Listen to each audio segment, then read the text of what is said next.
बिस्मिल्लाहिर्रहमानिर्रहीम। इय्याका नअबुदु व इय्याका नस्तईन। मुल्तान ये दूसरी दफा ये 2 महीने में मैं आज इधर आया हूं आपके पास, और मैं फिर से आपका शुक्रिया अदा करता हूं जिस तादाद में आप यहां आए, मुझे इज्जत दी।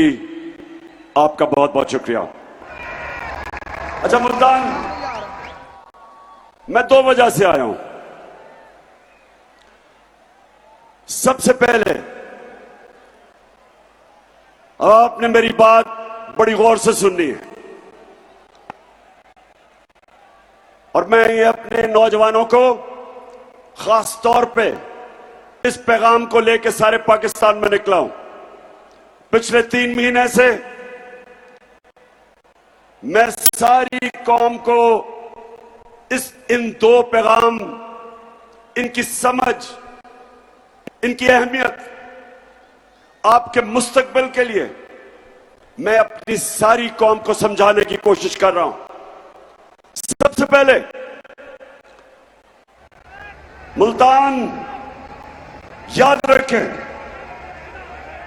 सिर्फ वो इंसान या कौम परवाज सिर्फ वो ऊपर कर सकता है जो आजाद हो।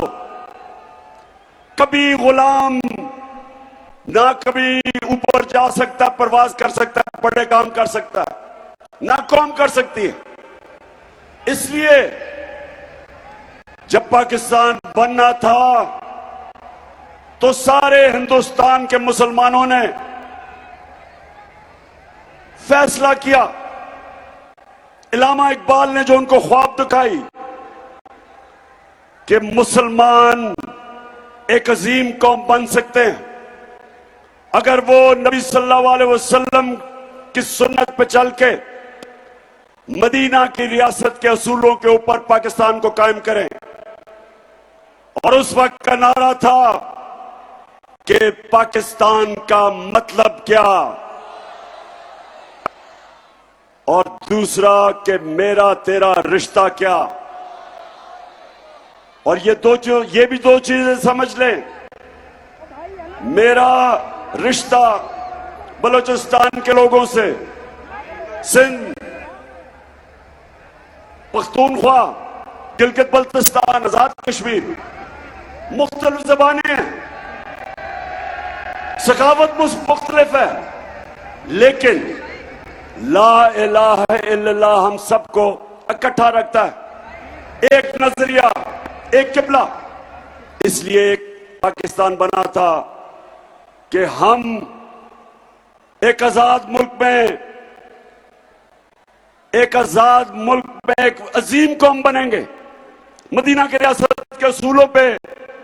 और हम ना अंग्रेजों की गुलामी कबूल करते थे, और ना कायदे आजम ने कहा कि जब अंग्रेज आएगा तो ना हिंदुओं की गुलामी कबूल करते। हम आजाद कौम रहना चाहते थे। और हुआ क्या मेरे पाकिस्तानियों, हुआ क्या? हम उनकी गुलामी से निकल के आहिस्ता आहिस्ता अमरीकनों की गुलामी में चले गए। और ये जो हमारी हुकूमत गिराई गई,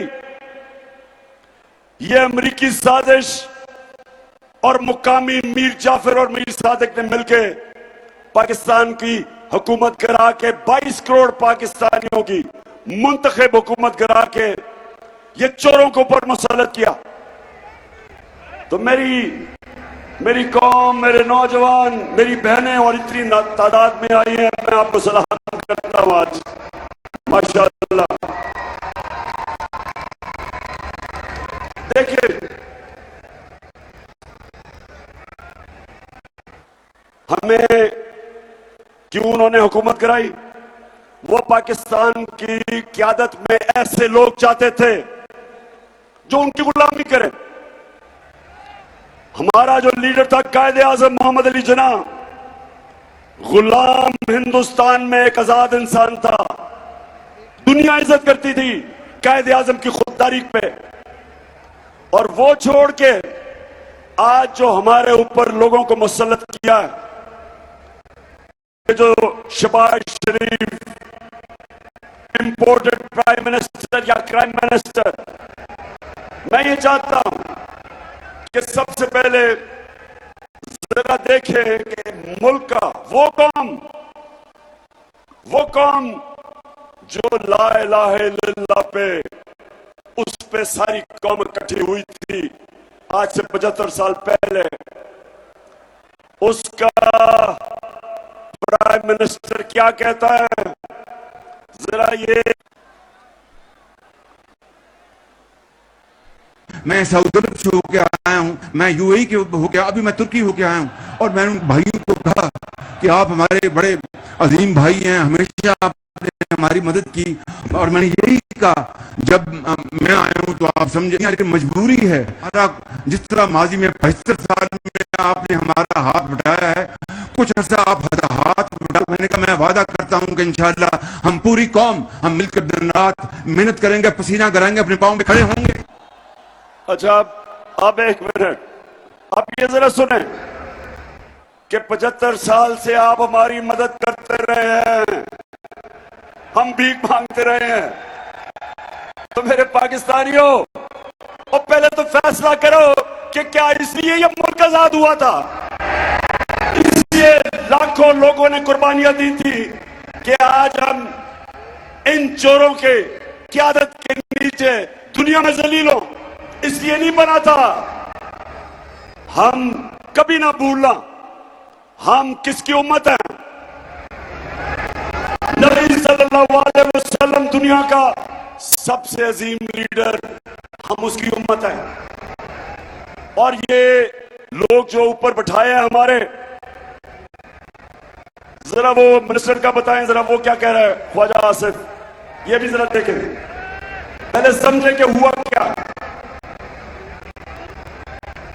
अमेरिका जो है अगर जो है वो चाहे तो इस वक्त पाकिस्तान के लिए इतनी माशी जो है डिफिकल्टीज क्रिएट कर सकता है कि मैं समझता हूं कि हो सकता है हम जो है जो हमारा ऑयल बिल जो है अदा करने के लिए हमारे पास पैसे ना रहे। ऑलरेडी जो माशी हालात जो है हमारे इंतहाई मखदूश हैं। ये सारे वेंटिलेटर जो है ना ये लगे हुए हैं, अमेरिका की मर्जी से लगे हुए हैं। अमेरिका चाहे तो ये सारे के सारे जो हमें जो इस वक्त ड्रिप्स लगी हुई हैं, ये वेंटिलेटर लगे हुए हैं, सारे के सारे ऑफ हो जाते हैं। यानी कि हम जिंदा ही सिर्फ अमेरिका की वजह से हैं। जरा मुल्तान के लोगों, क्या हम अमेरिका की वजह से जिंदा हैं या ऊपर मेरा रब है? सो मैं ये आपको इसलिए बता रहा हूं कि इसलिए इनको लेके आए हैं। ये हमें इस मुल्क के ऊपर जो बिठाया हुआ है, ये उनके नौकर हैं, उनकी गुलाम हैं। ये नवाज शरीफ और ये जरदारी के दौर में 400 ड्रोन अटैक हुए पाकिस्तान पे, अमेरिका की जंग लड़ रहा है पाकिस्तान, 80,000 अपने लोग मरवा रहा है उनकी जंग में, और 400 ड्रोन अटैक, यानी एक जिसकी जंग लड़ रहे हैं वो पाकिस्तान पे 400 अटैक करता है, जिसमें औरतें बच्चे बेकसूर लोग मारे जाते हैं। और एक लफ्ज इन दोनों ना जरदारी के मुंह से निकलता है ना नवाज शरीफ के मुंह से निकलता है। और अगर आपने देखना है कि इस 22 करोड़ अवाम का प्राइम मिनिस्टर अमेरिकी सदर के सामने कैसे बैठा हुआ है, तो जरा देखें, मुजाहरा फरमाएं जी।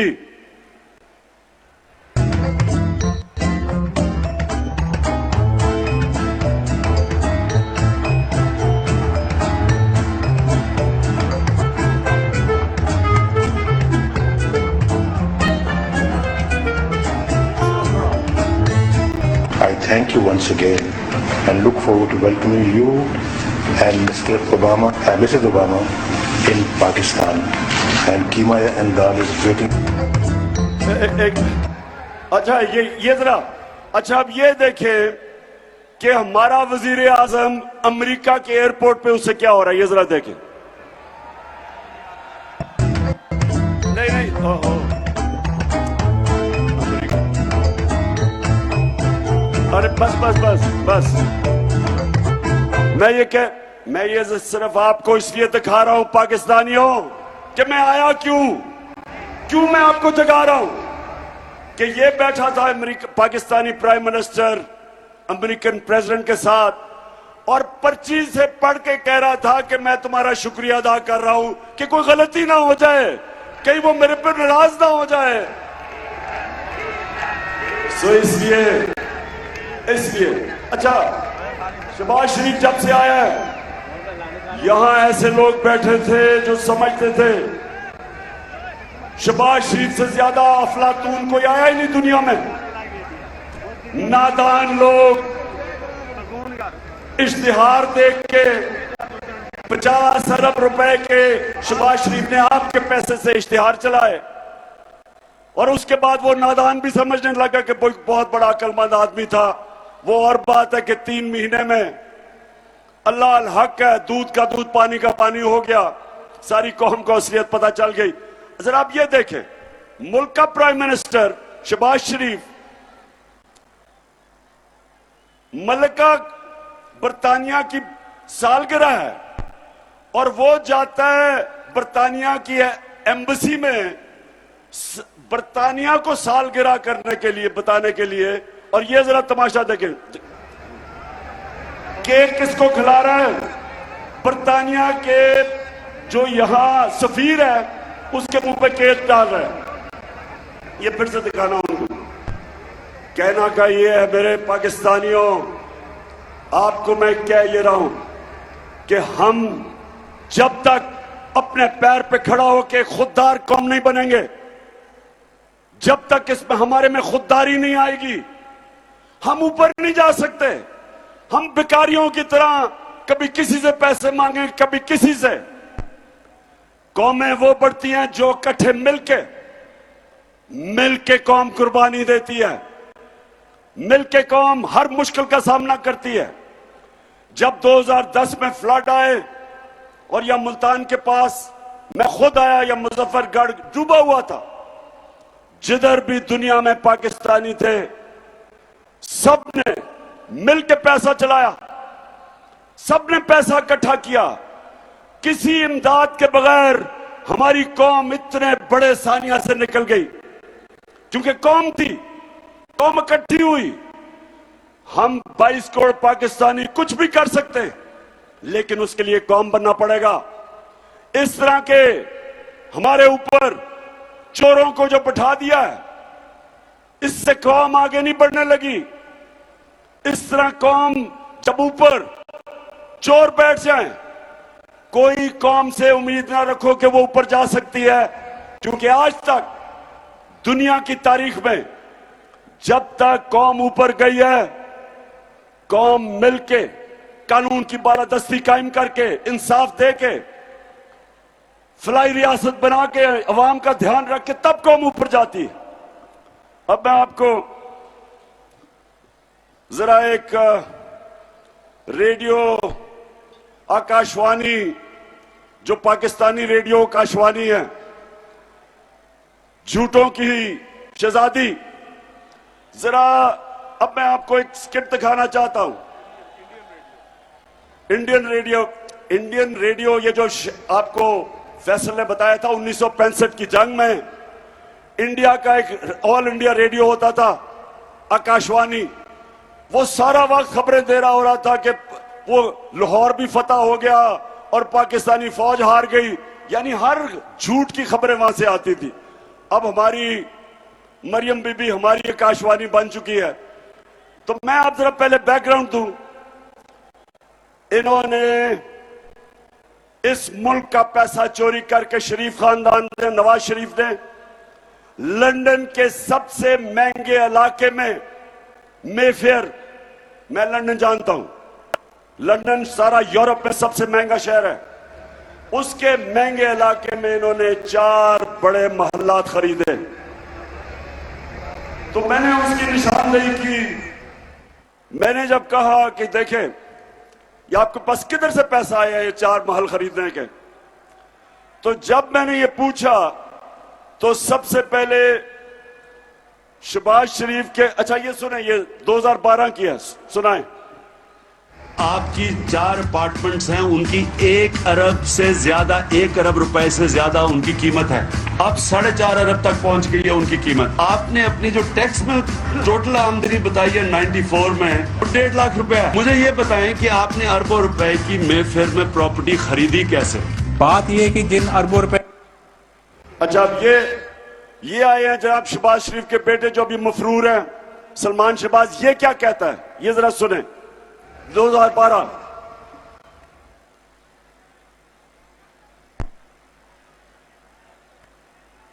बात ये है कि जिन अरबों रुपए की मेफेयर की प्रॉपर्टीज की ये बात कर रहे हैं, ये तो पहले पता नहीं है। बताएं कौन सी प्रॉपर्टीज है, लाएं, दिखाएं, उसका कोई प्रूफ लाएं। सुन लिया, कहते किधर हैं? अच्छा अब रेडियो आकाशवाणी पाकिस्तान, जरा अब इनको सुने।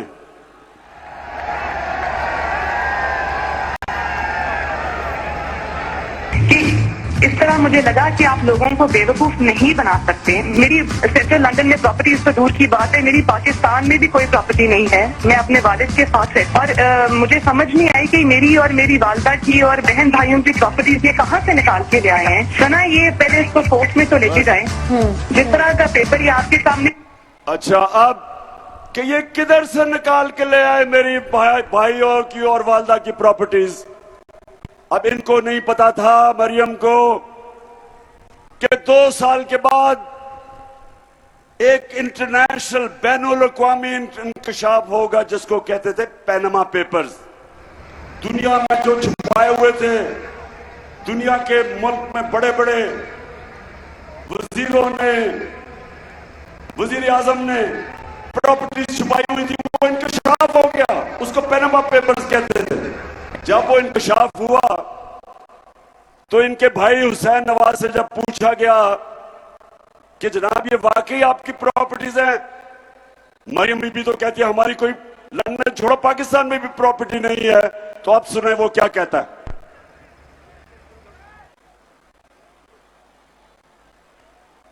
मैं इस बात को तस्लीम करता हूँ कि अल्हम्दुलिल्लाह पाक लेन के ऊपर जो अपार्टमेंट्स हैं वो अल्हम्दुलिल्लाह हमारे हैं। मैं इस बात को तस्लीम करता हूँ कि उनको ऑफशोर कंपनीज नेस्कॉ लिमिटेड और नीलसन लिमिटेड जो है उनको ओन करती हैं। और मैं आपको ये भी अर्ज करता हूँ उनको होल्ड कर रही है इस वक्त मरियम नवाज शरीफ मेरी हमशीरा जो है। ठीक है जी, ठीक है जी, सुन लिया, नहीं बताए, सुना आपने कि मेरी कोई प्रॉपर्टी नहीं। और अल्लाह ने जब अल्लाह का सच सामने ले आया तो कहता कि वो चारों महलात अरबों रुपए के मेफेयर सबसे महंगे इलाके में वो मेरी बहन मरियम नवाज शरीफ ओन करती है। अब झूठ बोलने की क्या जरूरत थी? क्यों झूठ बोलना, बताए ना जरा, मुल्तान को बताओ।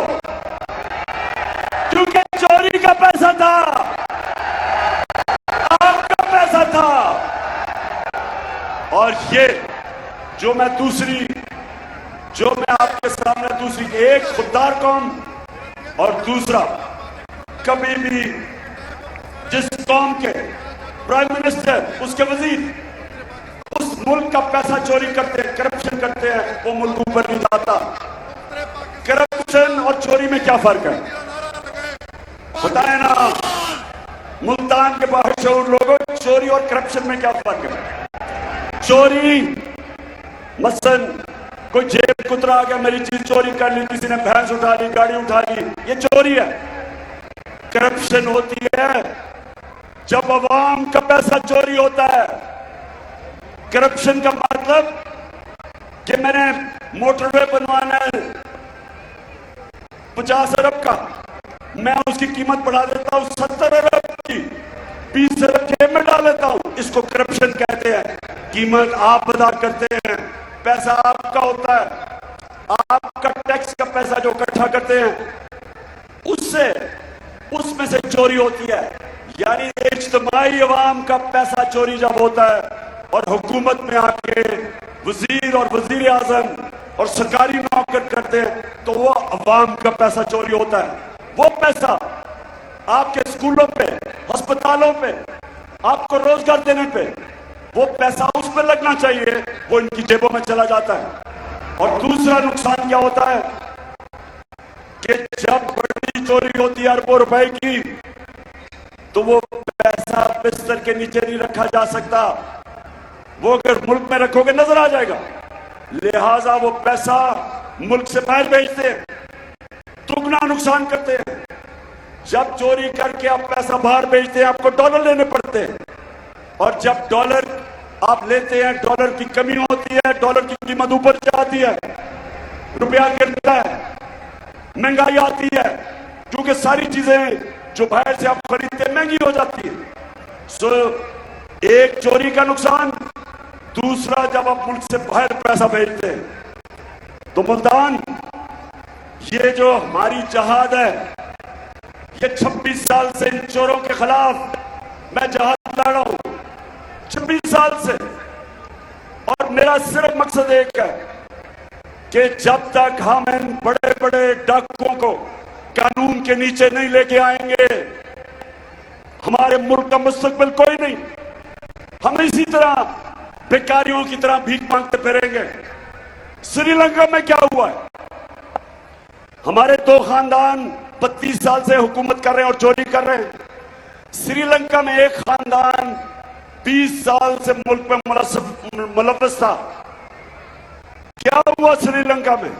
वो खानदान अरबोपति बन गया, उनके साथ से मुल्क से बाहर इनकी तरह मुल्क का दिवालिया निकल गया। जान बचा के मुल्क से भागे हैं, वो जान बचा के भागे हैं।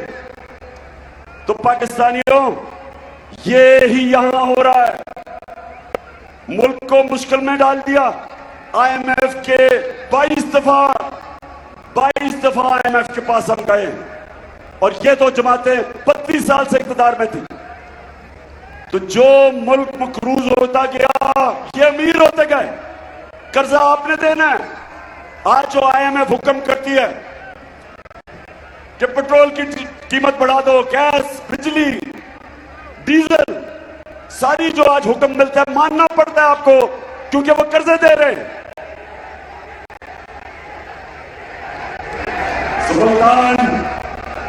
सुने जरा, गौर से सुने। हम जब तक अपने मुल्क में और कौम करप्शन के खिलाफ लड़ती है, याद रखें, इमरान खान अकेला नहीं लड़ सकता। 26 साल से मैं लड़ रहा हूं, लेकिन जब तक कौम साथ नहीं मिलती, आप ये जंग नहीं जीत सकते, क्योंकि ये ताकतवर लोग हैं, पैसा है इनके पास। हमने इतनी कोशिश की 3.5 साल में कि ये जरदारी और ये शरीफों के जो पुराने बने हुए केस थे, इनको सजा हो, लेकिन ताकतवर थे, यहां लोग थे जो उनको सजा होने नहीं देते थे। हमारा इंसाफ का निजाम ऐसा था कि वो खींचते गए। महंगे महंगे वकील थे, हुकूमत सरकारी वकील मुकाबला नहीं कर सकते, फिर पैसा चला देते थे। हम 3.5 साल में इन ताकतवर डाकुओं को नहीं सजा दिलवा सके, और आज फिर वो ऊपर आ गए।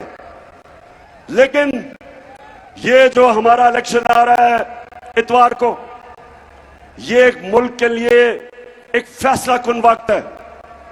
हम सब ने मिलकर इनको शिकस्त देनी है। जब तक कौम नहीं खड़ी होगी, आप इनसे आजाद नहीं होंगे। और मैं आखिर में जो दूसरी बात करना चाहता हूं, ये जो सारे 60% कैंप जो हमारी कैबिनेट है वो जमानत पे, ये जो सारे मिलके इस वक्त कोशिश कर रहे हैं कि तहरीक इंसाफ के खिलाफ मुकदमे किए, FIR किए, केसेस करो, ये भी कोशिश कर रहे हैं कि हमें गद्दार साबित किया जाए, और सबसे बुरी कोशिश कर रहे हैं कि किसी तरह तहरीक इंसाफ की फौज से हमारी और फौज की लड़ाई हो।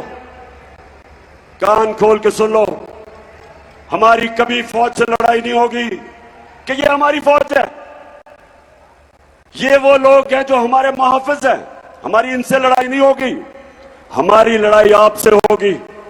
और जब तक हम जिंदा हैं, हम आपको छोड़ेंगे नहीं।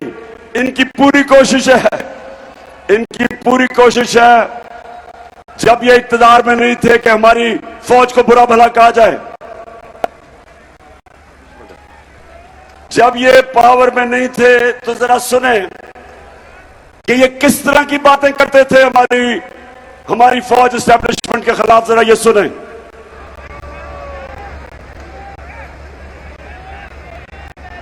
चेंज तो जिनकी वजह से होता है, जिनकी मदद से होता है, हम उनकी मदद नहीं लेना चाहते। अगर हम चाहते हैं कि अगली हुकूमत का फैसला पाकिस्तान की आवाम करे, के अदम एतमाद सौदे के बगैर मुमकिन नहीं होता। यहाँ पर अदम एतमाद का जो निजाम है एस्टेब्लिश बगैर मुमकिन नहीं है। कोई डील करके इक़्तिदार नहीं चाहते। पाकिस्तान में तहरीक अदम एतमाद उस सूरत में अमूमन कामयाब होती है जब इस्टेब्लिशमेंट आपकी पुष्ट पे हो। एस्टेब्लिशमेंट करती है, वो डील का नतीजा हुआ है।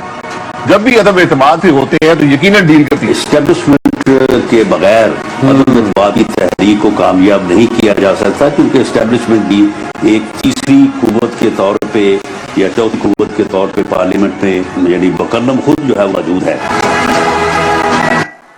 तो इसका मतलब कि जब ये इक़्तिदार में नहीं होते, ये बुरा भला कहते हैं कि सारी बुराइयां एस्टेब्लिशमेंट की वजह से, और जब हुकूमत में आते हैं तो सारा वक्त कोशिश ये होती है कि दूसरों को केसेस करो, सहाफियों को अटैक करो, किसी ना किसी तरह हम सबको गंदा करो और हमें गद्दार कहो। गद्दार वो हैं जो इस मुल्क का पैसा चोरी करके मुल्क के बाहर ऑफशोर अकाउंट्स, महलात खरीदते हैं। गद्दार वो नहीं है जो सारी कमाई बाहर करे, सब कुछ बेच के अपने मुल्क में रहे और जीना मन रहा जिनका पाकिस्तान में हो। वो गद्दार नहीं है, वो गद्दार नहीं है जो इस मुल्क की आजादी के लिए और करप्शन के खिलाफ जंग लड़ते हैं। वो गद्दार नहीं है। खुदा के काबे से सब कुछ उठवाए जाएंगे, हम रहले सफा मरदूदे हरम मसनद पे बिठाए जाएंगे, सब ताज उछाले जाएंगे, सब तख्त गिराए जाएंगे,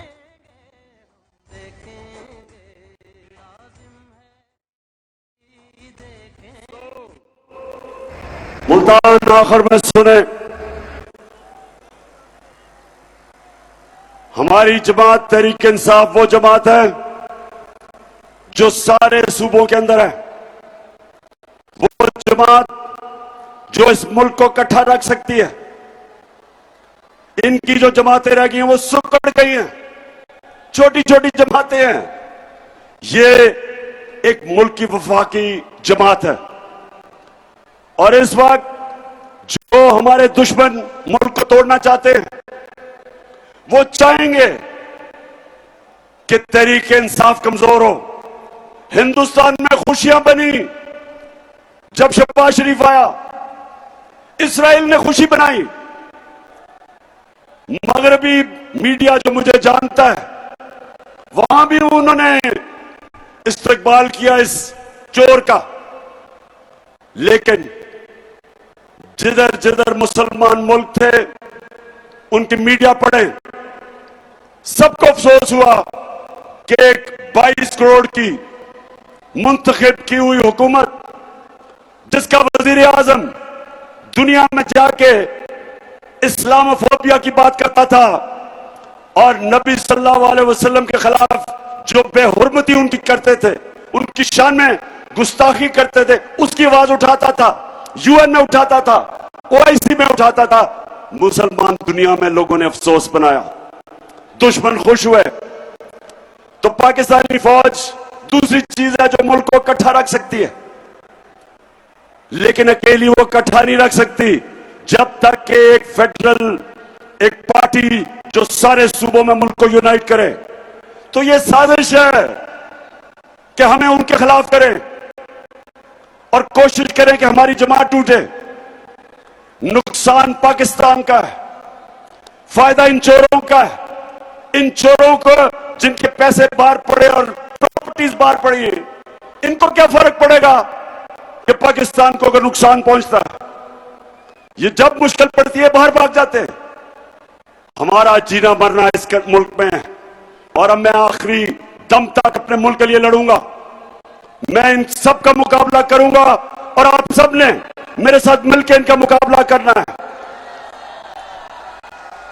हमने, और मैं ये भी कह दूं कि जिन जिन लोगों ने मुल्क के मिलके गद्दारी की थी, मुल्क से अमरीकी साजिश का हिस्सा बने थे, मीर जाफर और मीर सादिक का रोल प्ले किया था, पाकिस्तान की तारीख कभी इनको माफ नहीं करेगी, ना भूलेगी, ना इन गद्दारों को माफ करेगी जो इस साजिश में शामिल थे।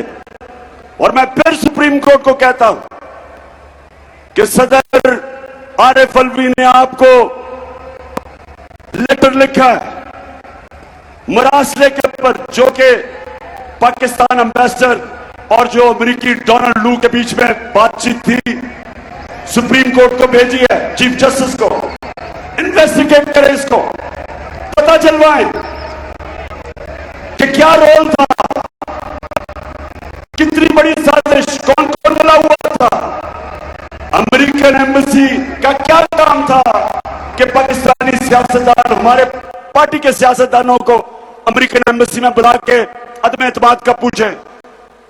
उनका क्या काम था? कौन से दुनिया में एम्बेसी ये काम करती है? पूछे सुप्रीम कोर्ट उनसे। और ये भी पूछे कि डोनाल्ड लू ने जब हमारे एम्बेसडर को कहा था कि अगर तुम इमरान खान को नहीं निकालोगे तो पाकिस्तान को बड़ा मुश्किलों का सामना करना पड़ेगा। सवाल यह है कि वजीर आजम मुल्क का मैं था, फॉरेन ऑफिस मेरे नीचे, एम्बेसडर मेरे नीचे, किसको उसने पैगाम दिया था, किसको पैगाम दिया था कि इमरान खान को निकालो? फॉरेन ऑफिस ने निकाला था, किसने निकाला था? इसलिए चीफ जस्टिस साहब इसकी पूरी तरह तहकीकात करें, इन्वेस्टिगेट करें। 22 करोड़ लोगों का पाकिस्तान, माशाल्लाह एक फौज जो सारी मुसलमान दुनिया में ताकतवर फौज, एटमी हथियार, एक वो मुल्क जो कि स्ट्रेटेजिकली उधर खड़ा है कि जब भी हमने अपने मुल्क को ठीक किया ये उठ जाएगा। तो कौन थे वो लोग जिन्होंने साजिश करके एक मुल्क जो तरक्की कर रहा था 17 साल में, पिछले 2 साल में 17 साल के बाद सबसे ज्यादा तरक्की पाकिस्तान इकोनॉमिक सर्वे के मुताबिक हमारे 2 सालों में हुई थी। Exports record, tax collection record, 4 फसलें रिकॉर्ड, हमारी एक्सपोर्ट्स, टेक्सटाइल की रिकॉर्ड, इंडस्ट्री कितने सालों के बाद तेजी से सनत आगे बढ़ रही थी। हमारी आईटी एक्सपोर्ट्स 75% 2 सालों में बढ़ी थी। तो क्या कौन थे वो गद्दार जिन्होंने हमारी गवर्नमेंट गिरा के ये चोरों के ऊपर मुसल्लत किया? इसलिए आप सबने तैयारी करनी है। 17 तारीख को इन लोगों को शिकस्त देनी है और आपने सबने जिम्मेदारी लेनी है। खास तौर पर मैं अपनी बहनों को कह रहा हूं कि औरतों के पोलिंग स्टेशन के ऊपर सबसे ज्यादा धांधली होती है। ये सिर्फ धांधली से हमें हरा सकते हैं, सिर्फ धांधली से। कौम सारी फैसला कर बैठी है, कौम खड़ी है इनके खिलाफ, चोरों के। आपने सबने अपना इसको इलेक्शन नहीं समझना, ये जहाद है, हकीकी आजादी की जहाद है और आप सबने पूरा जोर लगाना है और इनको शिकस्त देनी है। और इंशाअल्लाह जो अगली दफा मैं मुल्तान में आऊंगा, सूफियों के शहर में, बुजुर्गान दीन के शहर में, तो इंशाअल्लाह हम सब मिलके अल्लाह का शुक्र भी अदा करेंगे, अल्लाह का शुक्र अदा करेंगे, जश्न बनाएंगे और इन चोरों को, अमरीकों के गुलामों को, वैसे आपने देखा था किस तरह की बेशर्मी से गुलामी की। हम तो बेकारी हैं जी, हम तो भीख मांगने आए हैं, खुददार हैं हम कौम, ये कौम ला इलाहा इल्लल्लाह, अल्लाह के सिवा किसी के सामने नहीं झुकने वाली कौम, गैरतमंद कौम है, खुददार कौम है। और इंशाअल्लाह इन चोरों को और ये जिन्होंने साजिश की है सबको इंशाअल्लाह हम शिकस्त दें। और खुशाब के मेरे शेरों, वो खड़ी शेरनियों, आप सबको मोहम्मद नवाज शरीफ की तरफ से अस्सलाम वालेकुम। आप सबको आपकी बहन और बेटी खवातीन का एहतराम करें, इनको जाने दिया जाए, बड़े प्यार मोहब्बत से एहतराम करें। इंतजामिया थोड़ी सी एक्टिव हो जाएं, टाइगर फोर्स के लड़के एक्टिव हो जाएं, खवातीन को बड़े प्यार से आप रास्ता